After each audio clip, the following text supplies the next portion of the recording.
Thank you, sir. I think it's said that life is a mirror. So I was just reflecting on what you did to me. So that's why the interactions were so pleasant. We have this second patient, 65-year-old. He's a diabetic and hypertensive for 15 years. Not an unusual scene for us, all of us, I think, who are treating patients for a long time. He has a third heart sound, mind pedal edema, so obviously he has a good going heart failure.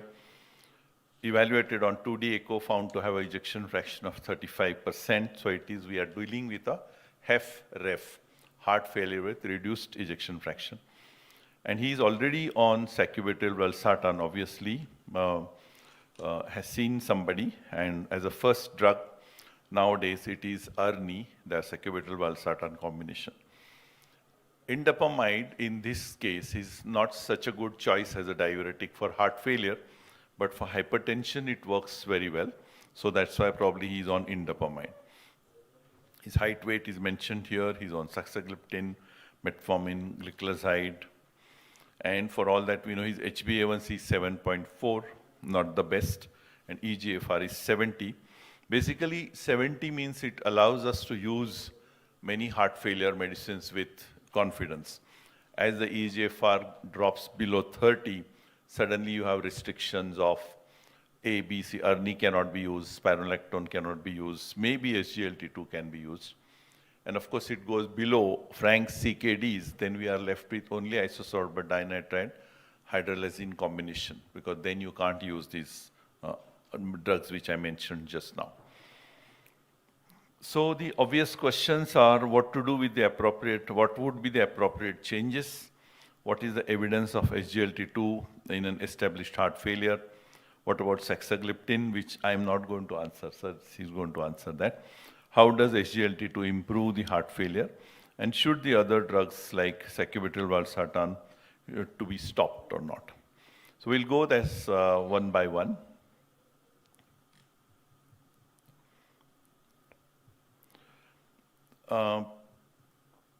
SGLT2 inhibitors actually are kind of almost announced themselves on the horizon of heart failure a few years ago. About 8 years ago, it was a paradigm trial which brought in the paradigm shift in the way we manage HEF-REF, and that brought in Ernie into the fray. Beta blockers have been around since the late 90s. MRAs have been around for some time, but the importance of MRI is realized of late, and they are ahead of loop diuretics as far as management and long-term outcomes of heart failure are concerned. Loop diuretics are wonderful for symptomatic management. So once the symptoms improve, the fluid overload goes, the loop diuretics come off, and then MRAs continue as diuretic. SGLT2 inhibitors, whether it is a MACE reduction, CV death reduction, cardiovascular heart failure hospitalization, everything actually it improves when your hazard ratio is ground down, and it acts on various pathways. Very fact there are so many arrows shown, that means there is no single mechanism by which it works, but it works. That's what is more important. It's said to be one of the blockbuster molecules which has arrived onto the scene, not just for heart failure, but various other aspects of cardiovascular disease as such. So there are, again, blood pressure reduction, albumin reduction in uric acid, reduction maybe some amount in lipids, oxidative stress reduction, weight reduction, visceral adiposity, sympathetic nervous system activity. All these things are improved upon or affected favorably in one way or the other by SGLT2 inhibitors like dapagliflozin and empagliflozin. The mechanism, again, as I said, actually coming down to nitty-gritty, it is a tubuloglomerular feedback improves, enhanced glucosuria leads to increased ketone metabolism, which was just alluded to, and initial fluid loss also takes place because of the SGLT2 inhibitors. And mark the difference, I thought it's a visually important slide, like a person's arteriole would be something like this, or this is the intravascular compartment, that's the interstitial compartment. So if you give a SGLT2 inhibitors, there is shrinkage of the intravascular volume, sodium loss is there, interstitial volume is drastically lost. You can see that all this is, though it is diagrammatic for you to understand, the interstitial volume is lost to great extent. And the intravascular, which comes through loop diuretics. Loop diuretics would shrink the intravascular compartment, and the SGLT2 works on the interstitial compartment. The sodium loss would be almost identical. The interstitial volume would be almost identical, but intravascular volume is less reduced in SGLT2 inhibitors. So the long-term use of that is more favorable than the loop diuretics. We know that in a heart failure situation, the sympathetic nervous system is overactive. So that is blocked by use of beta blockers. So that gives the benefits related to beta blockers. This, by the way, gives the maximum mortality benefits in heart failure. So in this situation, elderly man, diabetic, hypertensive, LVF 35%, beta blockers have to be on top of the prescription because of its obvious benefits. Then comes the RAS system, which is also overactive, and that's why you have to block it either with ACE or a ARB. Now, ACE was obviously the first choice for many years. ARBs were smoother varieties of ACE, may not be as effective of that. And the third group, which was identified quite late, actually, is the natriuretic peptide system. That becomes inhibited by neprilysin in heart failure. So you have to enhance that system by giving a neprilysin inhibitor like sacubitril. There were drugs which were tried for neprilysin inhibition in the past, but they caused too much angioneurotic edema, so they did not found to be useful. But finally, the scientists hit upon a combination of valsartan with neprilysin inhibition.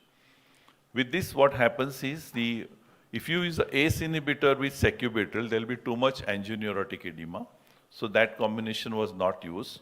And that's why finally they stuck with the combination of valsartan with sacubitril. And that finally stayed, and that came to known as ERNI. So we do use beta blockers for sure.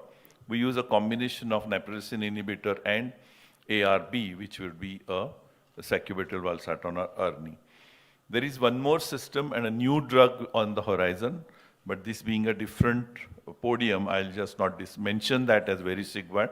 It's another mechanism by which heart failure is taking place, and that will soon be available for use in heart failure. So they thought MRAs as a diuretic also and acting on the myocardial fibrosis would be definitely used. ERNI definitely used. Beta blockers definitely used, and now the SGLT2 inhibitor with the DAPA-HF trial. So these are called the heart failure drug treatment, the Fantastic Four. If you can institute these Fantastic Four in the treatment, in the correct doses, in the first 4 weeks or 6 weeks, you are doing great justice to these patients. Remarkable improvement in cardiovascular death, heart failure hospitalization, improved composite endpoints. In fact, we've had patients who have gotten off the heart transplant list because their EF was 35 and now their EF is 55.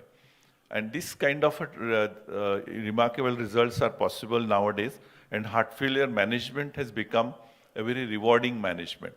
It used to be a depressing disease for the treating doctor as well, but now with this we can get many more years of this patient, and of course better mechanical treatments are getting available as time goes by.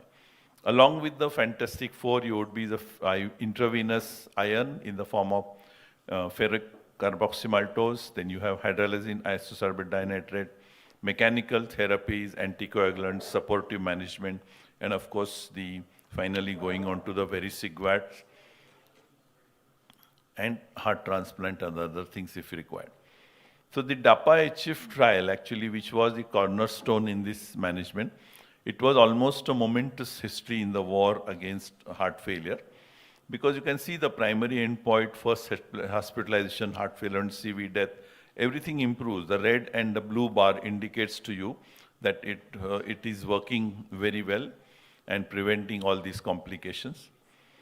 So whether person is diabetic or not, the benefits remain the same. So it is, despite being an oral hypoglycemic agent and known as in the past, it is working in non-diabetics as well. Fortunately, because of its mechanism of action, it doesn't cause hypoglycemia in non-diabetics. It would cause hypoglycemia only when it is combined with insulins or sulfonylureas. So when you combine that, when I do that, I write to my endo friends that I have added this or EMPA into the treatment so they can adjust according to. But in non-diabetics, we can use it confidently without even thinking about hypoglycemia.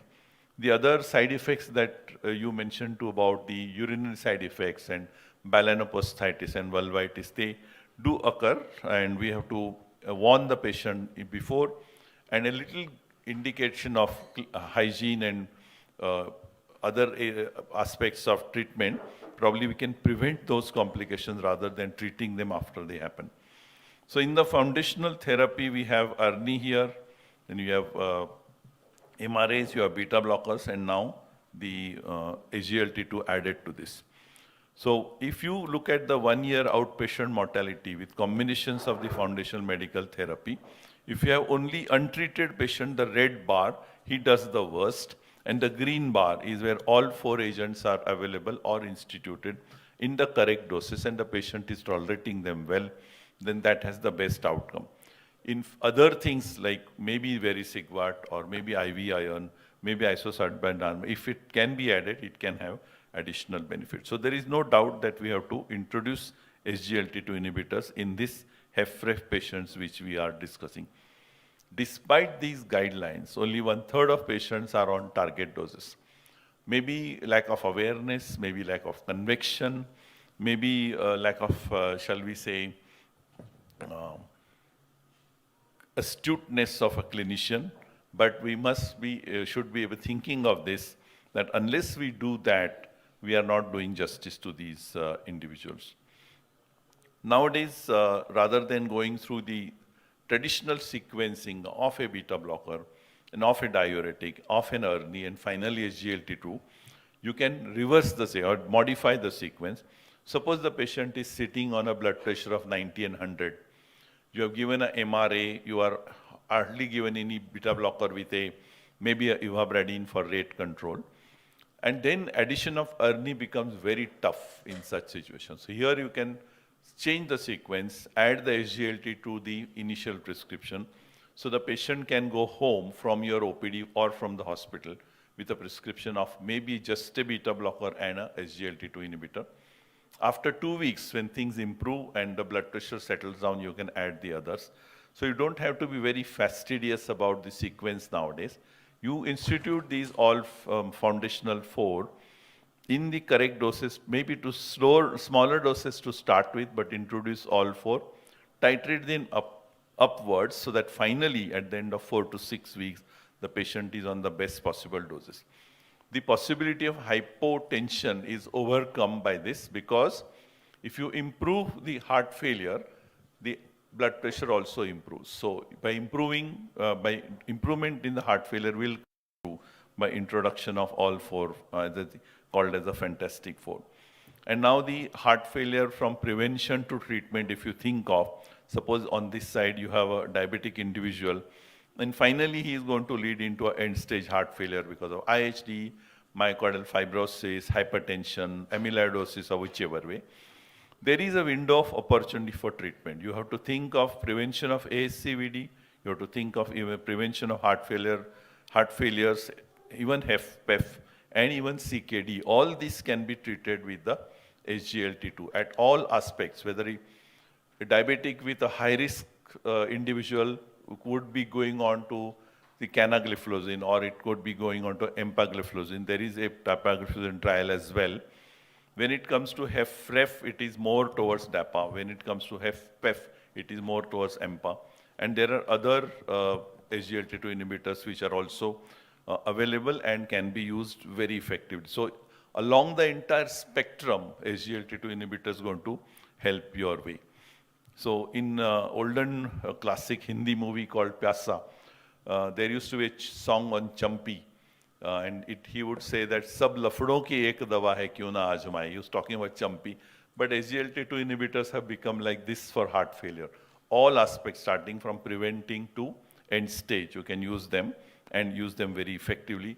Safe molecules, don't cause any hemodynamic disturbances. Finally, India is getting reasonably pocket-free, pocket-friendly SGLT2 inhibitors, let's say. So as I said, there's even Emperor Preserved study, which is the HFpEF, a different heart failure to treat. In them, definite improvement is shown at least as of today by empagliflozin.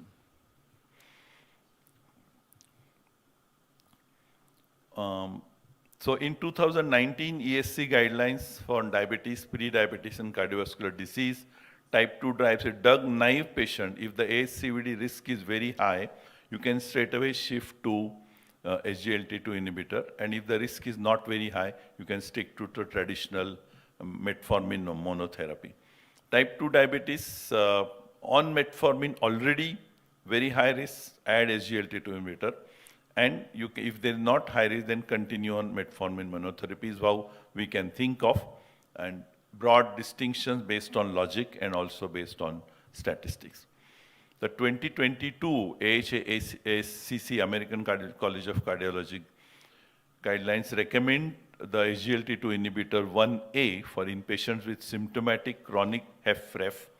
They are recommended to reduce hospitalization for heart failure and cardiovascular mortality irrespective of the presence of type 2 diabetes. Why there is so much discussion related to prevention of hospitalization or heart failure? Because the maximum, shall we say, expenditure, almost 85% of the expenditure of a heart failure person comes through hospitalization. So you reduce that, there is a big benefit. Also, every hospitalization means the patient is spiraling down towards negativity on death. So if you prevent that, probably that drug is useful for the patient and for the person who is managing that patient. And the future studies are IMPACT MI, and there are other trials, dapagliflozin cardiovascular outcome study in diabetes. All this help us to suggest that SGLT2 is here to stay.